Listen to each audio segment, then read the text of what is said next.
Fala, gente boa do Clube de Leitura do Gaba, aqui é o Diego com mais um vídeo. E hoje eu trago para vocês a última obra que eu acabei de terminar de ler, que foi Crepúsculo dos Idos, do nosso querido Nietzsche.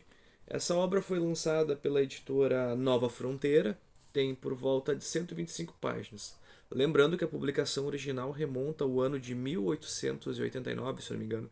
Acho que a última obra que ele escreveu antes dos problemas de saúde, né, que levaram à insanidade, né. Se discute muito qual foi a origem, mas tudo indica que ele contraiu sífilis, né? E naquele período, com muita dificuldade, né, ela acabou se agravando, e ele acabou perdendo a sanidade. Mas do que trata a obra Crepúsculo dos Idos do nosso Nietzsche? Ela é uma obra que trata uma espécie de declaração de guerra dele aos princípios da sociedade ocidental moderna, né, mais ou menos, né? Os princípios que guiavam aquela base estrutural, ele faz uma declaração de guerra. Mas eu acho que o primeiro ponto, e que cabe destacar e seria interessante a gente refletir, é a questão do próprio título, tá vendo? Crepúsculo dos Ídolos. Bueno, ídolos aqui é meio que uma crítica à concepção cristã de ídolos, né, que tem como base a ideia grega, né, de Eido.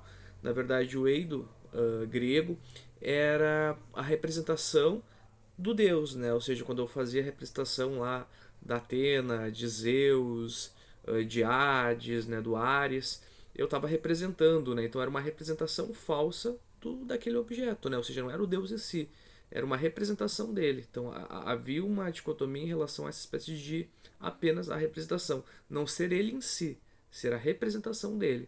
Crepúsculo, como a gente bem sabe, né? Tem como base aquele momento do dia em que a luz está muito fraca. Então a gente pode assumir na perspectiva, né, que seria o momento em que a luz está fraca e vai ser jogada então uma luz forte sobre esses ídolos, né? Ou seja, ou também quando a luz desses ídolos está enfraquecendo, a gente vai discutir. Mas ídolos aqui então para eles são esses pilares da cultura moderna que impedem o bom viver, que impedem o impulso de vida. Então basicamente isso, essa ideia de crepúsculo desses ídolos, né? Então é esse livro que vai ter como base, né? A gente bem sabe aquela questão do martelo de Nietzsche. E o que é o martelo de Nietzsche? É um enfrentamento ao que ele chama desses três grandes ídolos falsos dessa sociedade que fazem então o ser humano meio que perder, né, o impulso moral, né, de perder o impulso de vida. E quais seriam esses três grandes ídolos falsos? A moral cristã, né? A questão da metafísica, da filosofia tradicional de Aristóteles, Platão, e a questão da filosofia moderna, né, do racionalismo. Mas vamos a cada um deles. Qual o problema da moral cristã para ele?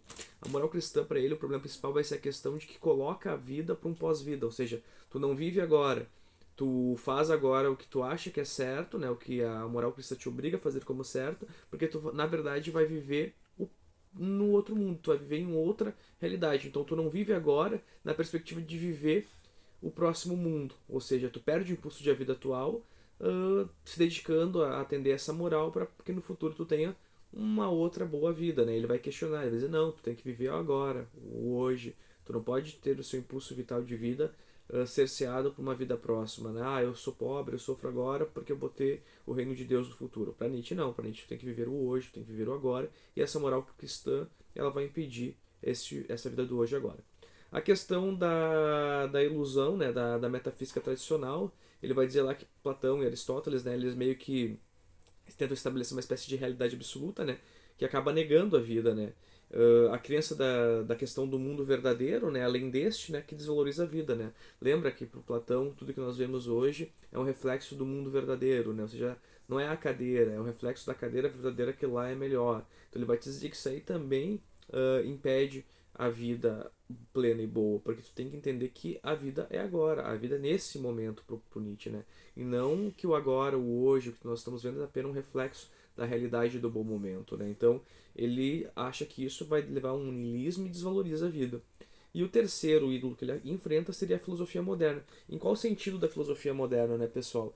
Ele vai dizer que essa filosofia moderna ela é baseada muito numa questão de racionalismo, né? Num racionalismo muito excessivo que leva a uma ilusão, ou seja, é um excesso de racionalismo, né?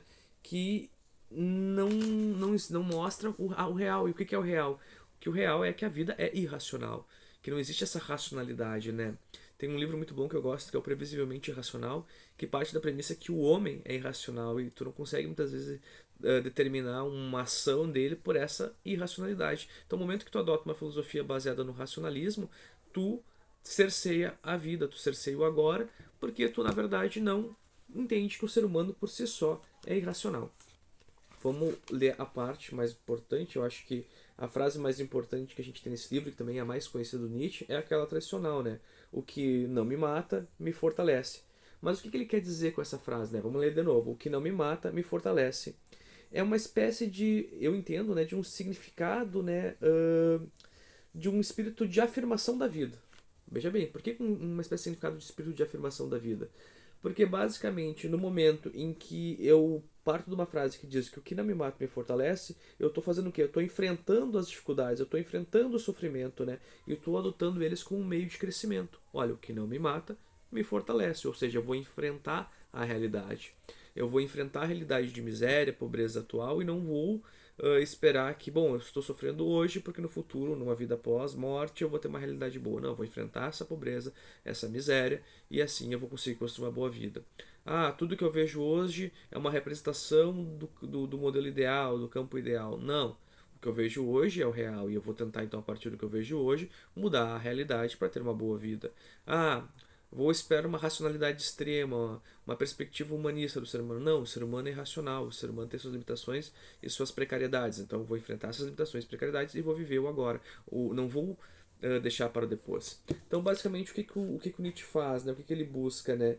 É a gente fazer o enfrentamento, né, daqueles impulsos que limitam a vida, para que o impulso vital da vida possa existir, possa acontecer.